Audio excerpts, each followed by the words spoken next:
এক রমজান থেকে আরেক রমজান পর্যন্ত পা দিতে দেরি, পুরো বৎসরেরটা মাফ করতে দেরি করব না। আল্লাহকে যদি বলি তারপরেও যদি কিছু থেকে যায়, তুই মনে হয় ভালো মতে দেখিসই নাই, রহমতের পরেরটাই তো মাগফিরাত 10 দিন, ওটাই পুরা মাপ, কিছু থাকতেই দিব না। আল্লাহকে যদি বলি কিছু তো থাকুন রইল না, ভাবলাম বুঝলাম, কিন্তু গাট্টি তো হইল না।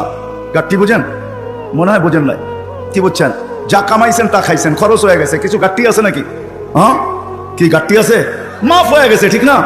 গাট্টি তো নাই, রাসে আল্লাহ বলে গাট্টি ভালো তো বাসি, গাট্টির প্রশ্ন চল শেষ 10 দিনে রেখা দিছি লাইলাতুল কদর, এক রাত্র 83 বৎসর 4 মাস, আর কত বড় গাট্টি চাস? বাঁচবি তো 60-70 বৎসর, এর চেয়ে বড় গাট্টি দিয়া করবিটা কি বল?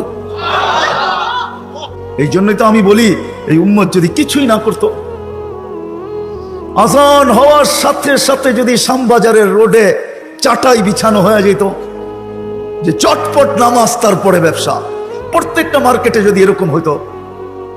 তবে আমি একটা দেশ দেখা আসছি জীবনে, আমি ওই দেশে 6 বার গেছি, 6 বার।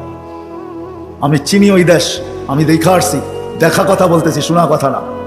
আমি দেখছি যখন আজান হয় তো বাজারের গলিগুলার ভিতরে প্রত্যেক দোকানদার নিজের চাটাই বিছাইতে থাকে, প্লাস্টিকের চাটাই বিছাইতে থাকে, আর সবাই একজন আরেকজনকে ডাকতে থাকে, চলো জলদি নামাজ তারপর বাজার, চলো জলদি নামাজ তারপর বাজার। আমার দেশটাও যদি এরকম হইতো, আমার দেশটাও যদি কমসে কম এতটুকু হইতো যে আজান যে যেখানে ওইখানেই দাঁড়ায় গেছে। হ্যাঁ, এই শরীরটা কার? কার? বাপ দেখায় চলেন, ঠিক না? রাগ হেন না আমার কথায়। বাপ দেখায় বলেন ডিউটি করি, ডিউটি, ঠিক না? আমি যদি প্রশ্ন করি, একজন ওইখানে জবাব দেওয়ার মতো নাই। প্রতি মাসে যাই কামাই, কার দেহটা দিয়া কামান? হায়াতটা কে দিছে? দেহটা কে দিছে? সুস্থতা কে দিছে? পূর্ণতা কে দিছে? কামানের মতো যোগ্যতা আপনার ভিতরে কে দিছে? একজন এই পুরা এলাকায় নাই। ঢাকা শহরে পাওয়া যাবে কিনা যে মাসের শেষে যা কামায়, 5000 কামাক আর 500 কামাক, 100 টাকা হাতে নিয়ে উঁচা করে বলে, মালিক তোর দেওয়া দেহটা দিয়া কামাইলাম, এই 100 টাকা তোকে দিলাম, নিয়ে নে। একজন ওইখানে নেই। কাঠটা দিয়া কামান। যুবক, মোটর সাইকেলে বসলে তোমাদের বাবুই ভিন্ন হয়ে যায়, ঠিক না? কার দেওয়া যৌবনটা দিয়া? বলো, রাগ হয়ে গেল? কার দেওয়া যৌবন? আর পিছনে যদি কেউ বসা থাকে তাইলে তো কোনো কথাই নেই, ফুল চার্জ, ঠিক না? কার দেওয়া যৌবন দিয়া? আসো আজকে তওবা করি। করবেন?